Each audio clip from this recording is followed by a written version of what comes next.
नमस्कार, स्वागत है आपका। आप देख रहे हैं SBCN न्यूज और आपके साथ मैं हूं वैशाली व्यास। आइए बुलेटिन की शुरुआत करते हैं इस वक्त की अहम खबरों के साथ। अखिल भारतीय सफाई मजदूर संघ के पदाधिकारी और सदस्य बड़ी संख्या में सोमवार को कलेक्टर कार्यालय पहुंचे, जहां कलेक्टर प्रतिनिधि को सफाई कर्मियों की समस्याओं के निराकरण को लेकर कलेक्टर के नाम ज्ञापन सौंपा।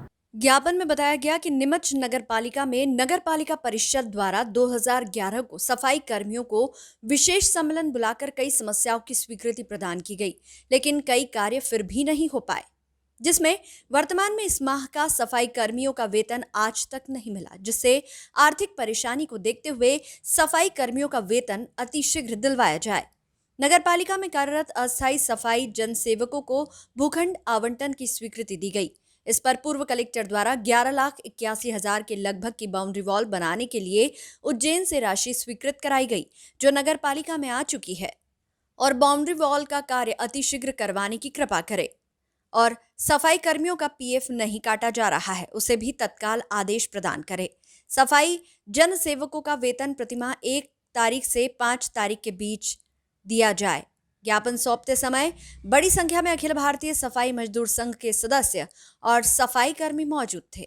नीमच नगर पालिका अभी तक सफाई कर्मचारियों के साथ में सही तरीके से उनके कामों को डीलिंग नहीं कर रही है। आज स्थिति ये है कि अस्थायी सफाई कर्मचारियों को अभी तक के वेतन नहीं मिला है। क्यों? जो इनके ऊपर अधिकारी है उनको वेतन, उनके तुरंत 1 तारीख को वेतन बन जाता है। इनको आज कितनी तारीख हो गई, अभी तक वेतन नहीं, तो किराने वाला इन्हें कब उधार देगा? क्या हुआ? इनकी आर्थिक स्थिति बहुत दयनीय जी। आज जी मतलब आप ये बताइए, कुल कितने जो है वो लोग परेशान हैं वेतनमान को लेकर, ये बताइए, और कितने पूरी नगर पालिका में जितने भी अस्थायी सफाई कर्मचारी हैं परमानेंट है, उनका भी कोई ठिकाना नहीं कब किसको मिल जाता तनख्वाह। बाकी इनका तो बहुत ही बुरा हाल है, और फिर संसाधन भी इन्हें बराबर नहीं मिलते, और आधे से ज़्यादा तो अधिकारियों के इधर और दरोगा बना रखे हैं। इन बच्चों पे भार पड़ता है, एक आदमी 4 आदमी का काम कर रहा है। जी, आज आप लोग यहाँ पे कलेक्टर महोदय से यही निवेदन करेंगे कि 1 तारीख को, पूर्व में भी हम लिख के दे चुके हैं, 1 तारीख को इनको वेतन मिलना चाहिए जैसे सभी को मिलता है, पहली बात। दूसरी बात, यहाँ पर जिस तरीके से इनके साथ में शोषण हो रहा है वो नहीं होना चाहिए। इनको बड़ा परेशान कर रखा है। अब मानसिक पीड़ा, घर बच्चे को कहाँ से स्कूल में वो खाना खिलाएंगे, क्या करेंगे, कुछ समझ में नहीं आता है। दूसरी बात, अभी बगीचा नंबर 9 और 10 के अंदर जो हमने लिखा पढ़ी करी थी 4 महीने पूर्व, उज्जैन से 11,81,000 लगभग इतने रुपए सेंक्शन हो गए हैं। उस पर भी बाउंड्री वाल पे सीएमओ साहब ध्यान नहीं दे रहे। सोमवार सुबह से United forum of bank unions के बैनर तले बैंक कर्मचारियों द्वारा कमल चौक स्थित पंजाब नेशनल बैंक के बाहर केंद्र सरकार की बैंकों के निजीकरण व अन्य नीतियों के विरोध में प्रदर्शन किया। इस दौरान बैंक कर्मियों ने नारेबाजी करते हुए केंद्र सरकार को अपनी नीतियों में परिवर्तन लाने व कर्मचारियों के साथ साथ जनता के हितों का भी ख्याल रखने को कहा। इस दौरान विभिन्न बैंकों और बैंक यूनियन से जुड़े पदाधिकारी व कर्मचारी मौजूद रहे। देखिए, ये सरकार राष्ट्रीयकृत बैंकों को, सरकारी बैंकों को, जनता की बैंक है, उन्हें बेचने की नीति अपना रही है, और धीरे धीरे ये हालत ये हो रही है कि कारपोरेट घरानों को बैंक के सौंपने का पूरा इन्होंने मंसूबा बना लिया है। और हाल ही में जो बजट पेश हुआ है, इसमें 4 बैंकों को बेचने का इन्होंने प्रस्ताव करा, जिसमें से 2 बैंकें तो तुरंत बेचने का इन्होंने प्रस्ताव कर दिया, उसका विरोध कर रहे हैं। हम देखते हैं कि जो निजी बैंकें हैं, आप लगातार देखिए कि जब से देश आज़ाद हुआ तब से लेकर 1968 तक करीब 736 प्राइवेट बैंकें डूबी, और उसमें लाखों करोड़ रुपया लोगों का डूबा, और लोग अपनी पासबुक लेके भटकते रहे और उन्हें पैसे नहीं मिले। हाल ही के अंदर आपने देखा होगा कि पंजाब महाराष्ट्र बैंक और यस बैंक, जिसका बड़ा नाम था प्राइवेट बैंकों के अंदर, वो बैंक डूबा, लेकिन सरकार ने जो वहाँ के खातेधारक थे उनको कोई राहत नहीं दी और सरकार निजीकरण की नीति लगातार अपनाती चली जा रही है। निजीकरण खाली बैंक कर्मचारियों के लिए ऐसा नहीं है कि बैंक कर्मचारियों का कोई हित इसमें प्रभावित हो रहा है इसलिए बैंक कर्मचारी विरोध कर रहे हैं। इसमें आम जनता का हित प्रभावित हो रहा है, आम जनता का पैसा इसके अंदर डूब रहा है, क्योंकि जो भी पैसा जमा है बैंकों के अंदर वो आम जनता का पैसा है और आम जनता का पैसा इस तरह से कारपोरेट घरानों को लुटाने के लिए हम तैयार नहीं है, उसका हम विरोध करते हैं। क्योंकि बैंक कर्मचारियों ने रात दिन खून पसीना एक करके इन बैंकों की जो आज स्थिति है वो इमेज बनाई है और बैंक कर्मचारी चाहते हैं कि आम लोगों के जो हितों पे कुठाराघात नहीं हो, आम लोगों का पैसा नहीं डूबे, इसलिए हम निजीकरण का विरोध करते हैं। आज कुल कितने संगठनों के द्वारा विरोध प्रदर्शन किस तरह से किया आपने? की जो एक United forum of bank union है उसके अंदर 9 बड़े बैंक ऑर्गेनाइजेशन शामिल हैं और सबके सब आज हड़ताल पे हैं। आज किसी बैंक का कोई ताला नहीं खुलेगा और किसी भी बैंक में काम नहीं होगा और आज हमारी हड़ताल 100% सफल हड़ताल है। सर आपका नाम और पद? किशोर जी। सोमवार दोपहर में नीमच में भीम आर्मी के कार्यकर्ताओं द्वारा स्वर्गीय काशीराम का जन्मदिन बड़े ही उत्साह के साथ मनाया। इस अवसर पर नीमच के अंबेडकर सर्कल से वाहन रैली निकाली गई जो कि शहर के फव्वारा चौक पर पहुंची।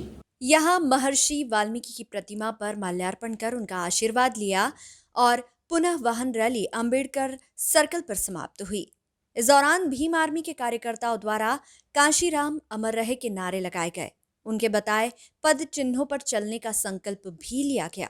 आज 15 मार्च के उपलक्ष्य में भीम आर्मी द्वारा बहुजन नायक मान्यवर काशीराम साहब के जन्मोत्सव के उपलक्ष्य में भीम आर्मी द्वारा कार्यक्रम रखाया गया जन्मोत्सव का और यहाँ वाल्मीकि सर्कल पर माल्यार्पण कर भीम आर्मी द्वारा फिर रैली निकालकर वापस अंबेडकर सर्कल पर उनका जन्मदिन मनाया जाएगा।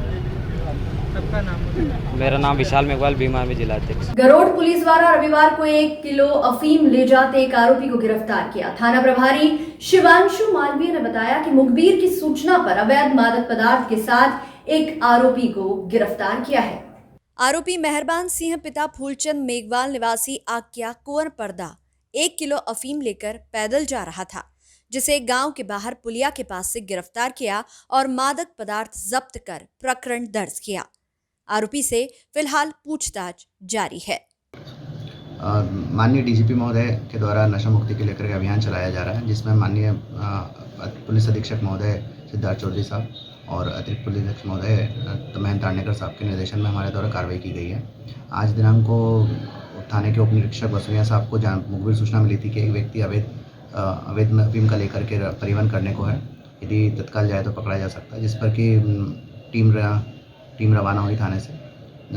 एक लड़के को जिसका नाम मेहरबान पिता फूल सिंह मेघवाल है, उम्र 23 वर्ष, आक्या कुरपदा का रहने वाला है, उसको आक्या कुरपदा के पास ही पुलिया पर से 1 किलो अफीम का परिवहन करते पकड़ा गया। सर कहाँ ले जाना लाना? ये अभी FIR हुई है, इसमें जांच चल रही है, उससे पूछताछ चल रही है। SBCN न्यूज के लिए गरोड से हरीश सांकला की रिपोर्ट। सोमवार सुबह नीमच की बारोदरी में बहुजन समाज पार्टी नीमच के द्वारा स्वर्गीय काशीराम की जयंती के अवसर पर विचार गोष्ठी का आयोजन किया गया, जिसमें जिले भर के बसपा कार्यकर्ता व पदाधिकारी मौजूद रहे। इस दौरान संगठन की समीक्षा बैठक का भी आयोजन किया गया। स्वर्गीय काशीराम की 87वीं जयंती पर उन्हें आदरांजलि अर्पित करते हुए सभी ने उनके बताए मार्ग पर चलने की बात कही। कार्यक्रम में मुख्य अतिथि के रूप में RS कारपेंटर, जोन प्रभारी माधव सिंह सिसोदिया, विशेष अतिथि जगदीश पेंटर आदि मौजूद रहे।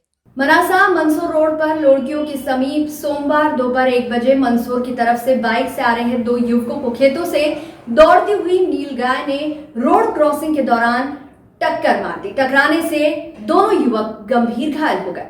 डॉक्टरों से प्राप्त जानकारी के अनुसार राहुल चावड़ा निवासी साबा खेड़ा, पीयूष जोशी मंदसौर से मनासा की तरफ आ रहे थे। तभी लोड़किया के समीप मेन रोड पर नीलगाय खेतों से दौड़ती हुई अचानक रोड पर आ गई, जिससे टकराने से दोनों युवक गंभीर घायल हो गए।